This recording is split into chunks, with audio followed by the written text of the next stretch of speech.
I'm starting to think my best friend's boyfriend is using his clumsiness as an excuse to hurt her, and I don't know how to tell her. I'm a 26-year-old woman, and one of my closest friends, Kay, also 26, has been dating a guy named Andrew, 25, for almost a year now. Up until a few months ago, I genuinely loved seeing them together. Andrew fit into our friend group so effortlessly. He's been easy to talk to and is someone who I thought could be the perfect match to Kay. In the beginning, Andrew has always been known for being clumsy, occasionally spilling things on himself, tripping and sometimes just being an overall goof. We joked he was the poster child of a himbo. It started with a simple mistake, Andrew spilling wine on Kay's outfit. He seemed so apologetic and genuinely sorry. Then a couple days later at a potluck, Andrew bumps into Kay while she was bringing out a salad bowl, causing it to fall on her foot and giving her a pretty nasty bruise. Again he was apologetic, but this time just rubbed me the wrong way. It seemed awkward the way he had bumped into her. Then there were just more of these accidents, like ripping a dress when he was falling trying to catch his balance, dropping a bowl of chocolate ice cream on her shoes, and spilling an ashtray that landed all over her hair. All of this is just giving me a weird feeling, like why does it feel like his clumsiness is getting worse? Recently we were having a movie night, Kay was sitting on the floor and I had gotten up from the couch to get some more popcorn when I see Andrew walking over with hot tea. I'm thinking no way I'm going to have her get piping hot tea spilled on her by accident. So I get up and say, "Oh, thanks for grabbing this, do you mind grabbing me popcorn since you're closest?" He kind of gets a defensive tone with me saying, "Yeah, but let me give this to Kay first." I said, "No, it's not a problem, I'll give it to her." As sweet as possible, and took the mug out of his hands and gave it to Kay. Then he seemed kind of distant the whole rest of the evening. I talked with one of my friends in our group just about the tea drama, and she said that Andrew might have been pissed off, feeling like I was babying him. I think that if he's been prone to hurting his girlfriend, wouldn't he want to avoid situations that could get her seriously hurt? Wouldn't you want a friend to help you? Am I just overthinking this? I want to talk to Kay about my concerns soon because I'm really scared for her. I just want to be wise in how I speak to her because I don't want her to take anything I say the wrong way. Any advice would be so helpful. Edit. Okay, after a lot of comments I reached out to Kay. We're meeting up one-on-one and I'll talk with her then. I'm still figuring out exactly what I want to say, but you have all been so helpful and I will keep you posted on how everything goes. Update. The next day. Hi all. This evening I got a text from Andrew. It seems my friend, who I'll be referring to as Sarah, had told him about the tea situation. He texted, "Hey, just wanted to reach out and let you know that I wasn't pissed with you." I played it cool and just replied, "Hey, no problem man, just wanted to make sure all was good with you." He messaged me back that lol. Yeah, why wouldn't I be? I left it alone after that. I reached out to Sarah and asked how the story was relayed to him, and she explained that it sort of came up in conversation. She had told him that I hadn't meant to baby him and hoped I didn't make him pissed by taking away the teacup. Sarah is a fixer and I think she just wanted any conflict between us to be resolved. While I know she was coming from a good place, I am a bit frustrated to have my words twisted into what she believes happened. I messaged Kay and we are still hanging out either early Monday or Tuesday. She seemed to be fine with me. We had a quick call, but she seemed less talkative, which has me nervous. I really hope I didn't screw everything up. After a lot of comments, I've decided I'm going to be careful with my wording. A lot of you have pointed out Andrew could have a medical condition. While I'm a bit skeptical, I will keep this in mind. Hopefully my concerns can be addressed in a way that flows with our conversation. Thank you all for your feedback, even if some was harsh, and to all who have shared DV stories, I'm so sorry you had ever received any mistreatment. You deserve happiness and safety. I'll be posting an update as soon as we have our talk or anything changes. Edit. For clarification, he's only being clumsy with her. In fact, I'd say it's become more focused on her. Sorry, should have been more clear in my writing. Andrew's clumsiness, while apparent, was always self-inflicted, like a small spill or mostly tripping a bit over his feet. It's been only recently with his behavior it's become more pointed towards Kay. Like he's rarely been him being the injured or spilled on party, it's now been only Kay. Relevant comment. Does he do it when she's particularly proud of or happy in an outfit? OP, the dress he ripped was one of her favorites, and she had to go home early because it ripped in the cleavage area and she was more so embarrassed. The ashtray being dumped on her hair was when she was wearing her hair natural, curly, when she mostly straightens it. But she'll have her hair natural randomly and nothing happens. Also, he totally ruined her white heels with the chocolate ice cream.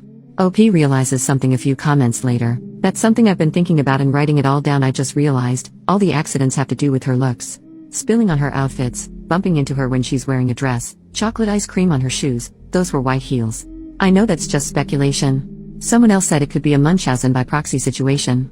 Overall just solidifies that I just need to talk to her, which I am this week. Also, her reaction to these accidents is always quick to try to move on. She is somewhat introverted and doesn't like attention, so she's just quick to say she's fine and move on from it. She'll tell Andrew that she forgives him and just to be careful. Commenter, this seems sinister because it seems like he's trying to see what he can get away with. OP, that's what has been hard. I felt like I've been the only friend to notice. Like no one else seems to want to believe that Andrew's doing this on purpose because we've known him to be this clumsy guy. I mean, who wants to believe someone's doing this on purpose? Commenter, does this happen in front of others or also with just the two of them? From what I understand, he's always had these accidents in front of friends, not when it's the two of them. And whenever it happens he gets really apologetic and he's never laughed about it. But it just feels so weird, like he's being so over the top, like he once said, "I would hate myself if I seriously hurt you." I don't know, that just came off so odd to me for his usual character, who is typically a silly guy.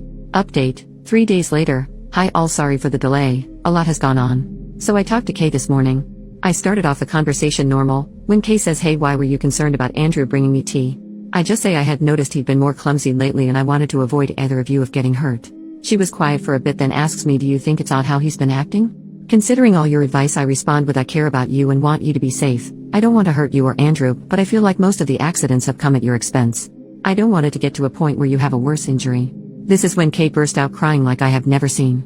After composing herself enough to talk, she says she's been so suspicious of how these accidents have been centered around her and how validating it was to have someone feel the same way. It's been causing her a lot of anxiety and she felt so relieved when I took the teacup away from him. She has tried to suggest to Andrew that he should go to a doctor, but he just says he's perfectly fine. Kay is not confrontational, so she just drops it. She said how recently Sarah, Andrew and her were all hanging out together. Sarah told Andrew I was so upset about how he was hesitant to hand me the teacup, a completely different story from what Sarah told me. I have been more open with my emotions in my post due to my anonymity, but in person I was very casual about the situation. I said something along the lines of, "Hey, did you think I upset Andrew by taking the tea when I asked him to get me popcorn? I hope I didn't come off rude."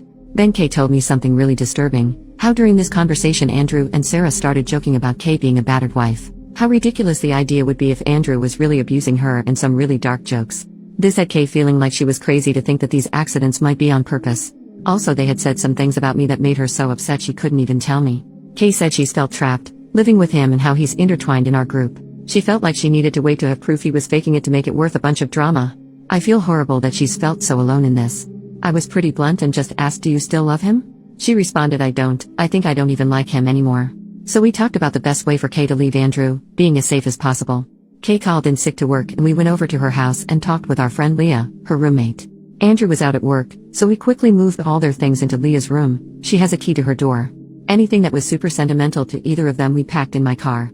Kay is going to stay at my house and Leah wanted to stay with a family member who lives not too far away. Kay has written a letter to Andrew ending things. She is going full no contact. She set a date that she expects him to leave. He moved in with them so he doesn't have his name on the lease. Our friends Mike and Corey will be staying at the house. This is to ensure nothing will be damaged due to an accident, also to let Kay and Leah know when it's safe to come back. Thank you all so much for your advice. Tomorrow I plan to go on a little shopping spree with Kay, doing everything I can to alleviate her anxiety. So far we know Andrew has seen the note and is packing to leave. So far so good. If anything happens I'll be sure to update you all. Relevant comment: what the heck is up with Sarah? OP, this is what is so odd to me. I said Sarah was a fixer because she has always been the mom friend wanting everyone to be safe and happy. I've never noticed anything between them, just normal banter we all have with one another. I just don't know why she's going to bat for him so hard. We had a call where she was very mean, to put it mildly. She was very angry at me, like I was the one who caused all this, as well as some very personal attacks. I think Andrew is telling her something because this isn't who I knew her to be at all. Or maybe she has always been but has simply masked it? Commenter number 2. Did Kay ever tell you what Sarah said about you? OP, I told Kay vaguely about what Sarah said on the phone call and asked if it was similar and she confirmed. Being vague as possible, it has to do with my family's issues with addiction and situations happening due to that. I had told our friends in confidence, knowing she's used it to weaponize it against me, and has told Andrew has my skin crawl. Commenter, what was your other friends' reactions to Kay and Sarah? All of our friends, except Sarah, have been a huge help in Kay's healing during this time. It's been amazing to be a part of and witness. We've all since blocked her. Her comments towards Kay and me have not been tolerated by our group. Hopefully this is the wake-up call she needs. Final update. First off, Kay is safe. I want to thank everyone for their advice, it has been a huge help. For someone's comment, we got that detector that finds hidden cameras. Mike and Corey searched everywhere and found nothing. They also have searched for spyware on Kay's phone and laptop, also looked for tracking devices, and nothing was found. Locks have since been changed, and after a lot of consideration, Kay and Leah have decided to not move due to financial reasons. But for their safety, they've decided to have Mike live with them. He works remote so he doesn't have to leave for work and will be at the house most of the time, so Kay or Leah wouldn't be home alone.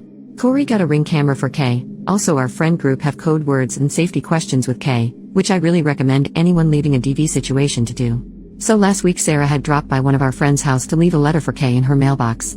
It was very odd. It was written from both Sarah and Andrew's perspectives, saying how hurt they were, that the way they have been treated was so unfair, that it isn't healthy to go from being someone's everything to just shutting them out entirely.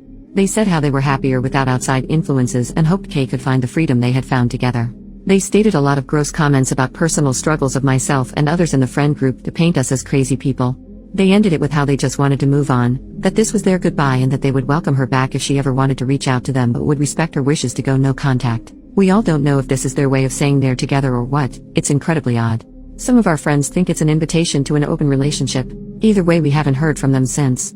Kay has opened up with her counselor and us about her stories with Andrew. She has come to believe his accidents were a tactic to control her appearance. Apparently he had a thing for a certain aesthetic and would want her to dress in that way. Behind the scenes he would remark how her looks wouldn't show off her figure and how it would be more flattering for her to wear certain aesthetic, because it would just look better. He would even make jokes about her outfits and overall style. When she would tell him to stop, he would get apologetic and say he was just trying to be funny. There are other factors as well, but those risked Kay's anonymity, but all revolved around her appearance. Kay is amazing. She has been so strong throughout this process. She said it feels like a heavy burden has been lifted. She is truly special and she deserves true peace and happiness. Our friend group has really gone above and beyond to support Kay, which is the least we can do. Thank you all for pushing me to say something. It validated what Kay and a lot of our friends were feeling. I will let you know if anything changes, but hopefully Sarah and Andrew will leave Kay alone.